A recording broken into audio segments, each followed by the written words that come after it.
Hey guys, welcome back to my channel. Today I want to go over a few things I was getting for King Charles and his son Harry, who was supposed to go over and visit his father September the 8th in London.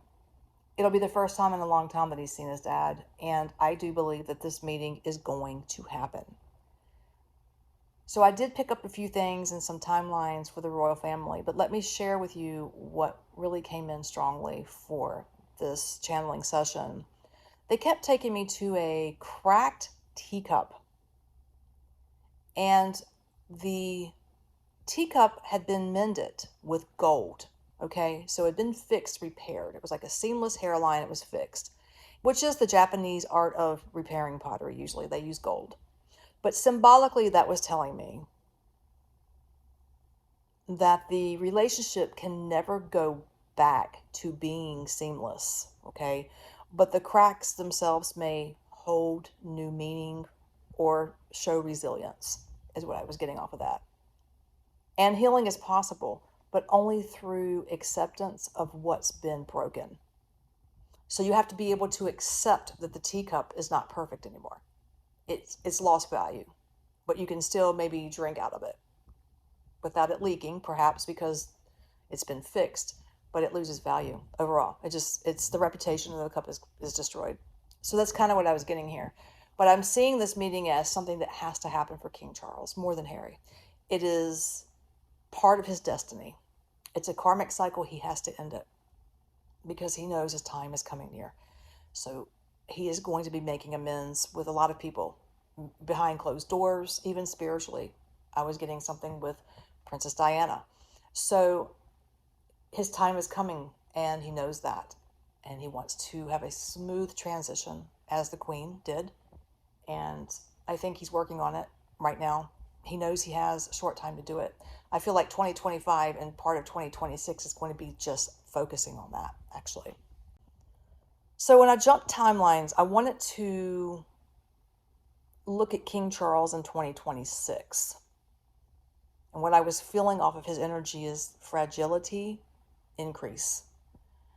His health is slowly declining. And so in 2026, there's a strong probability of immune system issues, emotional strain taking over, and his health is just not doing good.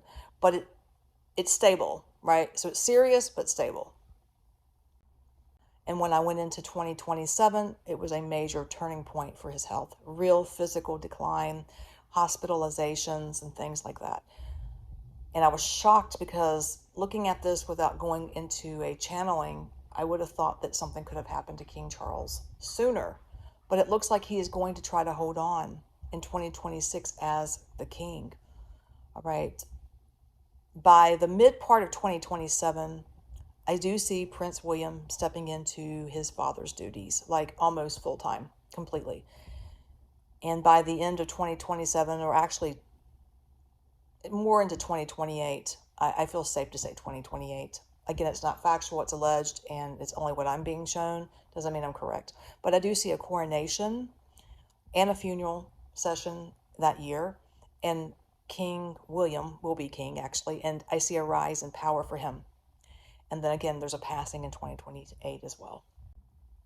When I look at Harry in 2027, I didn't really want to look at him in 2026 or even the meeting, because I think the meeting is a foundation of healing for September 8th. It's a foundation for healing, but it's no reconciliation completely. So we go into 2027, and I'm seeing that being a testing year for Harry, okay? That's going to be a lot of challenges and testing for him. It's like he's drawn toward the royal family during Charles's health crisis, right? But he still feels like an outcast. And I do see him with Meghan Markle, his wife. And so he has duties outside of that as well with his children. 2028 feels to be a funeral or a coronation, at that time. And his presence will actually give him some positive spotlight, because I see Harry involved with, he's supporting, he's trying to be a supportive brother, family member of the royal family. I do see him there. So he's going to gain some positive spotlight during 2028 when all this happens, okay? And I also saw him working on veteran related causes, and it felt to be in the UK, but I see him traveling back and forth. I don't see him leaving his mark or moving back to the United Kingdom for good. He may even try it with his wife, but I don't see it working out between now and then. I just don't. So 2028 gives Harry visibility, but not the power he wants. But it does give him some spotlight. And that will be therapeutic for him. Now, I was like, well, what type of king will William make? I just was just curious about that. So I feel like he's not going to be the warmest king, but he will be a steady one, but much respected. Because during the course of this man's reign as king, he's going to see all kinds of things that his father didn't see. And I see a war. I think during his time as King William, he would be in the process of World War III at some point. So he's going to have to endure that because it's going to affect his country as well. So I also was getting that he felt like, well, I'm in a bridge between a fading monarchy, which is himself, because he's the last one standing. He feels that way. I also was seeing him in 2041. There's just like a date just kind of flipped through in time frame.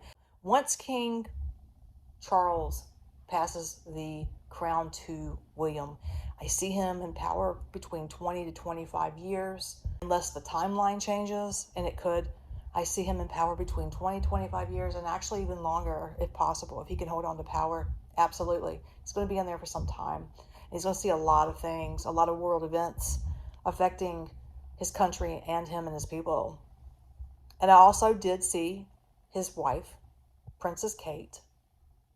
She will become queen. I see her by his side in 2028, which is a good thing because I know she's had health issues, but I do see her with him. So again, this meeting coming up September the 8th, it's crucial. It needs to happen. King Charles knows his time is running short. He knows. He feels that. He knows. He's trying to line things up and make peace with people. And Harry is number one for him.